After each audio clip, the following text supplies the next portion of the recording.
नमस्कार दोस्तों, मैं हूं डॉक्टर बेणुधर रौतिया। आप सभी का हमारे channel law order and civil rights में स्वागत है, अभिनंदन है।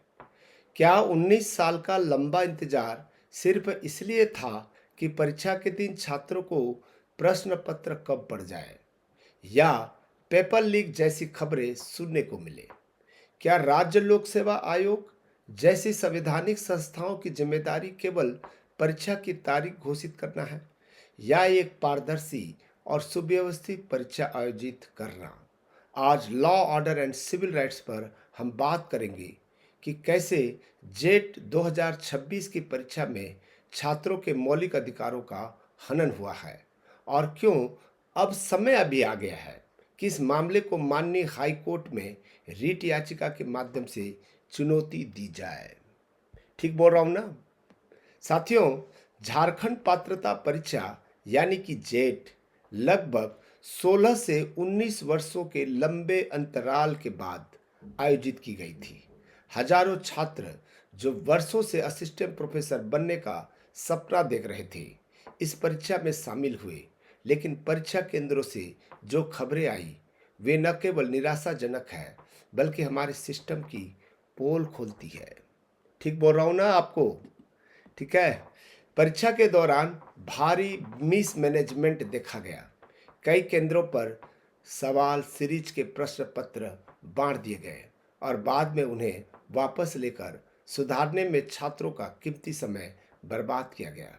हैरानी की बात तो यह है कि कुछ केंद्रों पर अभ्यर्थियों की संख्या के अनुसार पर्याप्त मात्रा में प्रश्न पत्र ही उपलब्ध नहीं थे। विशेष रूप से रांची और बोकारो के केंद्रों पर शिक्षा यानी कि एजुकेशन सब्जेक्ट और उड़िया विषयों की परीक्षा इसी कारण रद्द करनी पड़ी। क्या आयोग को यह नहीं पता था कि कितने छात्र परीक्षा देने आ रहे हैं? यह सीधे तौर पर प्रशासनिक विफलता है। ठीक बोल रहा हूँ ना? ये एग्ज़ाम जो एजेंसी कंडक्ट करा रही है या जो संस्था है वो कोई आम संस्था नहीं है बल्कि खुद एक राज्य लोक सेवा आयोग है। जो ऐसा नहीं है कि कोई नौसिखिया संस्था है। बिल्कुल सही बात है। इस कुप्रबंध का सबसे बुरा असर उन छात्रों पर पड़ा है जो उत्तर प्रदेश, बिहार जैसे राज्यों से 500 से 600 किलोमीटर का सफर तय करके आए थे। छात्रों ने न केवल भारी आर्थिक बोझ उठाया बल्कि वे इस समय गहरे मानसिक आघात और तनाव से गुजर रहे हैं। एक छात्र जो ट्रेन या बस में बैठकर घर लौट रहा हो, ठीक है, घर लौट रहा हो और उनके रिश्तेदार पूछ रहे हो एग्ज़ाम कैसा गया और उसे पता चले कि उसकी परीक्षा रद्द हो गई है, उसके मानसिक स्वास्थ्य की भरपाई कौन करेगा भाई? है विफलता के केंद्र बोकारो और रांची।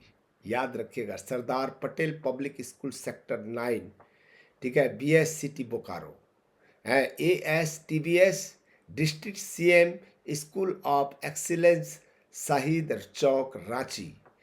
ठीक है, यहाँ पर ये घटना हुई है। ठीक है दोस्तों, ये छात्रों का आर्थिक और मानसिक आघात पहुंचा है। ठीक है, ये आपको समझना है। सिर्फ अनुपलब्धता नहीं, पेपर लीक के आरोप भी लग रहे हैं। ठीक है दोस्तों, अब यहाँ पर ध्यान दीजिएगा। आयोग का नोटिस विज्ञापन संख्या जो 26426 था, ठीक है, ये जो शिक्षा कोड 009 उड़िया कोड 023 विषय की परीक्षा यानी कि एजुकेशन विषय की परीक्षा को रद्द किया गया। क्या यह पर्याप्त है? हो सकता है कि इस पूरी की पूरी परीक्षा को रद्द कर दिया जाए। हो सकता है ऐसा होगा ही, इसकी कोई गारंटी नहीं है। अब हमारे पास में न्याय का मार्ग है। ठीक है, 19 साल का इंतजार, रांची और बोकारो में घोर मिसमैनेजमेंट और छात्रों की भारी आर्थिक और मानसिक आघात को देखते हुए अब एक ही रास्ता है। संविधान के अनुच्छेद 226 के तहत, ठीक है, 226 के तहत माननीय उच्च न्यायालय में रिट याचिका दायर किया जा सकता है ताकि आयोग की पारदर्शिता पर जवाबदेही तय हो सके और लोकसेवा आयोग को जवाब देना ही पड़ेगा। बच्चों के भविष्य का इसमें कहीं ना कहीं जो है वो अंधकार में है। अल्टीमेटली स्टूडेंट को सफ़र करना पड़ता है, लेकिन ठीक है, आप सिस्टम का हिस्सा है तो कई बार भुक्तभोगी आप ही हैं। हम आपके साथ हैं। हमारी आवाज़ के द्वारा हम आपके साथ बने रहेंगे।